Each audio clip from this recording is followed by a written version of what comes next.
કે ગ્રામીણ વિસ્તારમાં વિકાસની યોજનાનો અસરકારક અમલ કરવા માટે રાજકોટ જિલ્લાને એવોર્ડ મળેલો છે.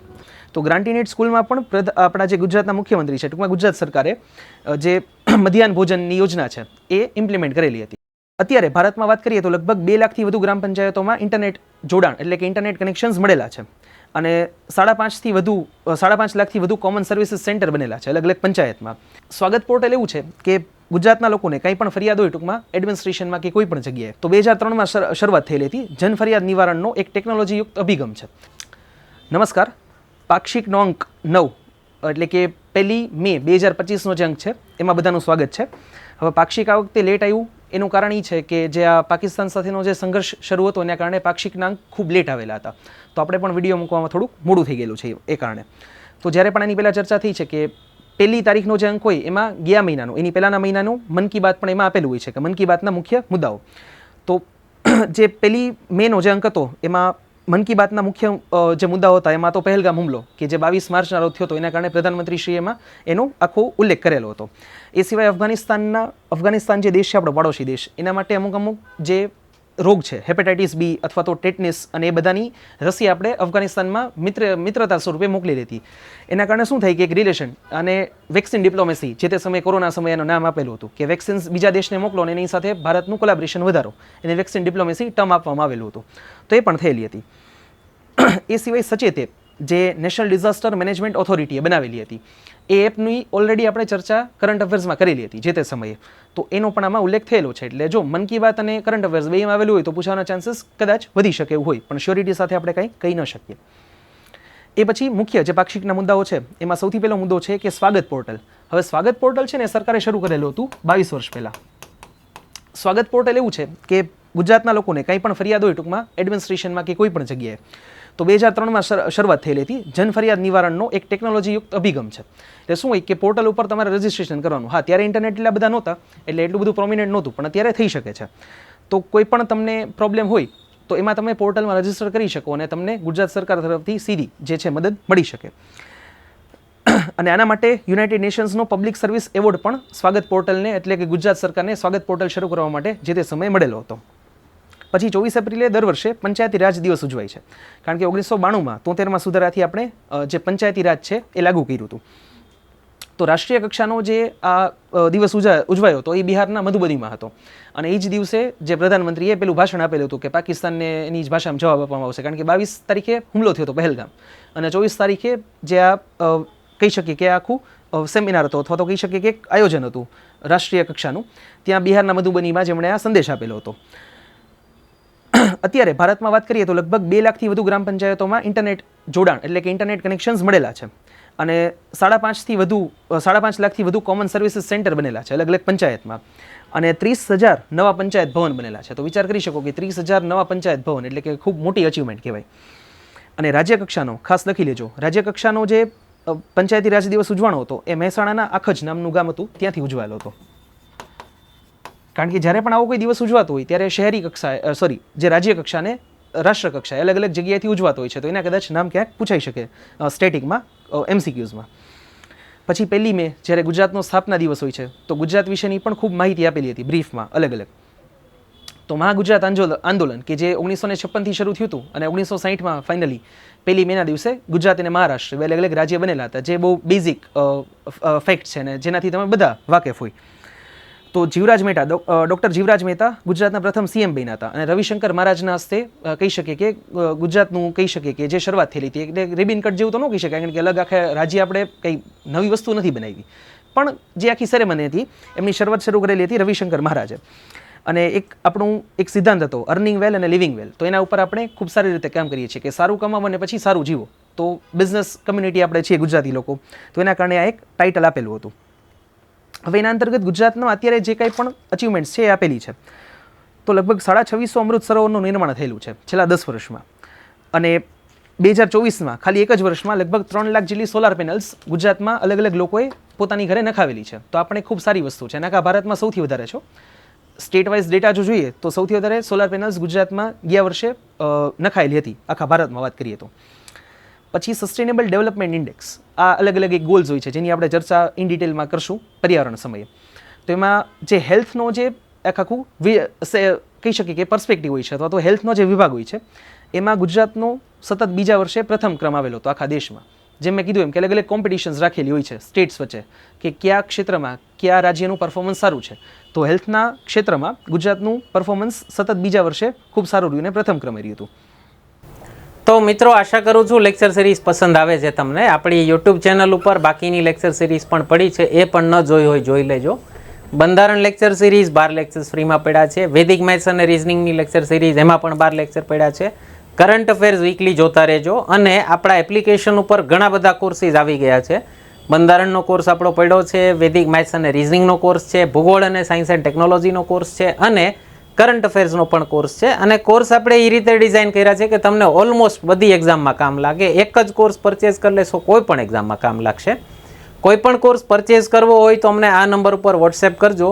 એ એપ્લિકેશનમાં જે ફીસ લખી છે એના કરતાં ઘણું બધું ડિસ્કાઉન્ટ કરાવી દઈશું. ડાયરેક્ટ યુપીઆઈ પેમેન્ટ અમને કરશો તો. વચ્ચેના ઘણા બધા કમિશન દેવાના ન થતા હોય, એ ન થાય, અમને ડાયરેક્ટ યુપીઆઈ પેમેન્ટ કરી દો તો એનો ફાયદો અમે તમને કેરી ફોરવર્ડ કરી શકીએ. તો કોઈ પણ કોર્સ પરચેઝ કરવો હોય અમને આના ઉપર વોટ્સએપ કરજો. ન કરવો હોય કોઈ પ્રશ્ન નથી. યુટ્યુબ ઉપર ઘણા બધા ફ્રી લેક્ચર્સ પડ્યા છે, એ જોતા રહેજો. કન્ટિન્યુ કરીએ છીએ આપણે લેક્ચરથી. એ સિવાય ગ્રાન્ટીનેડ સ્કૂલ્સ હોય, તમે કદાચ જોઈ હશે કે જે ટ્રસ્ટ દ્વારા ચલાવવામાં આવતી હોય, જે ગવર્મેન્ટ એનું ચલાવતી હોય અને પ્રાઇવેટ પણ ન હોય. તો ગ્રાન્ટીનેડ સ્કૂલમાં પણ આપણા જે ગુજરાતના મુખ્યમંત્રી છે, ટૂંકમાં ગુજરાત સરકારે જે મધ્યાહન ભોજનની યોજના છે એ ઇમ્પ્લિમેન્ટ કરેલી હતી. જે મધ્યાહન ભોજનની યોજના છે એ ખાલી સરકારી સ્કૂલ્સ માટે પણ છે, પણ ગુજરાતમાં એનો લાભ હવેથી ગ્રાન્ટીનેડ સ્કૂલના સ્ટુડન્ટ્સ માટે પણ મળશે. એ ઉપરાંત ગયા વર્ષે એક પેડ માં કે નામ કરીને યોજના શરૂ થયેલી હતી. તો એના અંતર્ગત પણ લગભગ 17 કરોડ જેટલા વૃક્ષ આપણે વાવેલા છે. તો આ પણ એક ખૂબ મોટો આંકડો કહેવાય કે 17 કરોડ વૃક્ષોનું વાવેતર થયેલું છે. પછી અલગ અલગ પોલિસીસ સરકારે બનાવેલી છે. આના ઉપર ખાસ ક્વેશ્ચન્સ પૂછાયેલા છે અને પૂછવાની શક્યતા પણ છે મેઇન્સમાં, જીપીએસસી મેઇન્સમાં. તો સેમિકન્ડક્ટર સેક્ટર માટે પોલિસી સરકારે ડિક્લેર કરી હતી હમણાં ટૂંકમાં તાજેતરમાં, છેલ્લા 2-5 વર્ષમાં જે થયેલું છે ને એના આમાં આપેલા છે. પછી ટેક્સટાઇલ માટે અલગથી, પછી કુટીર અને ગ્રામોદ્યોગ માટે, green hydrogen, renewable energy, global capability centre અને સ્પેસ ટેક, આ અલગ અલગ સેક્ટર્સમાં ગુજરાત સરકારે પોલિસીસ ડિક્લેર કરેલી હતી, સ્ટેટ પોલિસીસ. અને લગભગ બધા ક્ષેત્રમાં ગુજરાત એવું પહેલું રાજ્ય હતું, ઓલમોસ્ટ, બધામાં નહીં પણ ઓલમોસ્ટમાં, કે ગુજરાત પહેલું રાજ્ય એવું બન્યું હોય કે જેણે પર્ટિક્યુલર ક્ષેત્રમાં એક પોલિસી જાહેર કરી હોય, સેમિકન્ડક્ટર અને સ્પેસ ટેકમાં ખાસ. પછી 3 અલગ અલગ ઓપરેશન્સ થયેલા હતા. હવે જો એ જૂના છે પણ કરંટ અફેર્સમાં તમને યાદ રહી જાય એના માટે પણ એનો રેફરન્સ આપી દઉં. ઓપરેશન ગંગા હતું યુક્રેનમાંથી ભારતના લોકોને પાછા લેવા માટે, જ્યારે રશિયા યુક્રેન વોર શરૂ થયું ત્યારે. તો લગભગ ગુજરાતના 1700 વિદ્યાર્થીઓને ત્યાંથી લઈ હતા. કાવેરી ઓપરેશન શરૂ થયું હતું સુદાનમાં, જ્યારે સુદાનમાં સિવિલ વોર થઈ હતી. તો સુદાનમાંથી પણ ભારતના લોકોને પાછા લઈ આવેલા હતા. અને ઓપરેશન અજય, જે ઇઝરાયલ ગાઝા વોર શરૂ થયું ત્યારે પણ ત્યાંથી લોકોને ભારતમાં લઈ આવેલા હતા. તો આ બધા ગુજરાતીઓને ભારતમાં લઈ આવેલા હતા આ 3 મિશન અંતર્ગત. તો ઓપરેશનના નામ કદાચ પૂછાઈ શકે. પછી નમો સરસ્વતી વિજ્ઞાન સાધના યોજના, આ પણ એક ખૂબ સારી યોજના છે, જે ગુજરાતના જે કંઈ પણ વિદ્યાર્થીઓ છે સ્કૂલના, એ લોકોને આનો લાભ મળે છે. પછી જળ સંચયન એટલે કે વોટર હાર્વેસ્ટિંગ માટે, રેઇન વોટર હાર્વેસ્ટિંગ માટે પણ ગુજરાતમાં ખૂબ સારું કામ થાય છે. એના માટે એક પ્રોગ્રામ ચાલે છે કેચ ધ રેઇન, એટલે કે વરસાદના પાણીને પકડો. એટલે પકડવા લિટરલી નથી જવાનો, પણ સ્ટોરેજ કરવા માટેની વાત છે. અને 2018થી સુજલામ સુફલામ યોજના પણ શરૂ છે. એના અંતર્ગત અલગ અલગ બંધ બાંધવામાં આવે છે અને પાણીનું સંગ્રહણ કરવામાં આવે છે. આ અંતર્ગત કમ્પોઝિટ વોટર મેનેજમેન્ટ ઇન્ડેક્સ, આ પણ એક ઇન્ડેક્સ બહાર પાડવામાં આવે છે નીતિ આયોગ દ્વારા. નીતિ આયોગ શું છે એ કદાચ તમે ભણેલા હશો કોન્સ્ટિટ્યુશન વખતે, અથવા તો ઇકોનોમિક્સમાં ભણશો. તો નીતિ આયોગ આ દર વર્ષે એક રિપોર્ટ બહાર પાડે છે, કમ્પોઝિટ વોટર મેનેજમેન્ટ ઇન્ડેક્સ. એમાં 2020માં ગુજરાતને પ્લેટિનમ એવોર્ડ મળેલો હતો અને 2021માં ગોલ્ડ કેટેગરીમાં એવોર્ડ મળેલો હતો. એટલે અલગ અલગ એવોર્ડ્સ પણ આના માટે મળેલા છે. એ પછી પંચાયત એડવાન્સમેન્ટ ઇન્ડેક્સ. તો પંચાયતમાં પણ એડવાન્સમેન્ટ્સ આવવું જોઈએ, એટલે કે એમાં પણ જે કોઈ પણ ટેકનોલોજી છે એનો ખાસ બને એટલો વધારે ઉપયોગ થવો જોઈએ. એના માટે પણ ગુજરાતને ખૂબ સારું રેકગ્નિશન મળેલું છે. એમાં છે ને અલગ અલગ પંચાયતને 3 અલગ અલગ કેટેગરીઝમાં મૂકેલી છે. અગ્રણી કેટેગરી અને સારું પ્રદર્શન કરનારી કેટેગરીને 3 કેટેગરી છે કે જે કહી શકે કે હવે સારું પ્રદર્શન હજી વધારે કરી શકે એમ છે, અપેક્ષિત કેટેગરી. તો આ બધી કેટેગરીમાં પણ ગુજરાતની સૌથી વધુ પંચાયત આવેલી છે. તો આ પણ એક ન્યૂઝમાં હતું. અને આ ખાસ આપણા રાજકોટ માટે ગૌરવની વાત કે ગ્રામીણ વિસ્તારમાં વિકાસની યોજનાનો અસરકારક અમલ કરવા માટે રાજકોટ જિલ્લાને એવોર્ડ મળેલો છે. કે કેન્દ્ર સરકારની અલગ અલગ યોજનાઓ ચાલે છે, એમાં 11 યોજના એવી છે કે જેમાં રાજકોટ જિલ્લાએ ખૂબ સારું પ્રદર્શન કર્યું હતું. ભારતના જેટલા પણ જિલ્લાઓ છે 780 જિલ્લા, એ બધામાં રાજકોટનું સૌથી વધારે ઇમ્પ્લિમેન્ટેશન કરેલું હતું. એના માટે રાજકોટ જિલ્લાને આનો એવોર્ડ મળેલો હતો. ને જે આપણા જે કલેક્ટર છે એ સ્પેશિયલી ત્યાં ગયા હતા અને એવોર્ડ રિસીવ કરેલો હતો. તો આ પણ એક ખૂબ સારી વાત હતી. અને જેમ વાત કરીએ એમ કે સ્પેસ ટેક પોલિસી જે ગુજરાત સરકારે શરૂ કરેલી છે વર્ષ 2025થી 2030 માટેની. જો સ્પેસ ટેક પોલિસી નામ ઉપરથી જ ખબર પડી જાય કે ભારતનું જે ઇસરોનું જે પ્રદાન છે સ્પેસ ટેકમાં એ ખૂબ વધારે છે. હવે એમાં પ્રાઇવેટ પ્લેયર્સ પણ વધે એના માટે સરકારે 2025માં આ યોજના શરૂ કરી અને 2030 સુધી છે. હવે આમાં હોય શું કે જે નવી સંસ્થાઓ અથવા તો નવી કંપનીઝને સ્પેસ ટેકમાં કામ કરવું હોય એને જેટલા પણ સહયોગ જોતો હોય નાણાકીય અથવા તો ઘણી વખત જે કોઈ પણ એડમિનિસ્ટ્રેટિવ હેલ્પ જોતી હોય એ મળી રહે એના માટેની આખી પોલિસી હોય. ટૂંકમાં એ લોકોને જે કોઈ પણ મદદ જોતી હોય એ મળી રહે એના માટેનું આખું પ્રોગ્રામ હોય. પછી એક પોષણ પખવાડિયું છે. પોષણ પખવાડિયામાં એવું છે કે જે માતાઓ અથવા તો જે બાળક છે નાનું નવજાત શિશુ એ બંને માટેનું છે કે એ લોકોને ખાસ પોષણયુક્ત આહાર મળી રહે. હવે આમાં શું છે કે આપણે બધા એટલા પ્રિવિલેજ ફેમિલીમાંથી આવીએ છીએ કે આપણને આ કોઈ યોજનાનો લાભની જરૂર નથી અથવા તો આ યોજનાનો ખ્યાલ પણ મોટા ભાગે ન હોય.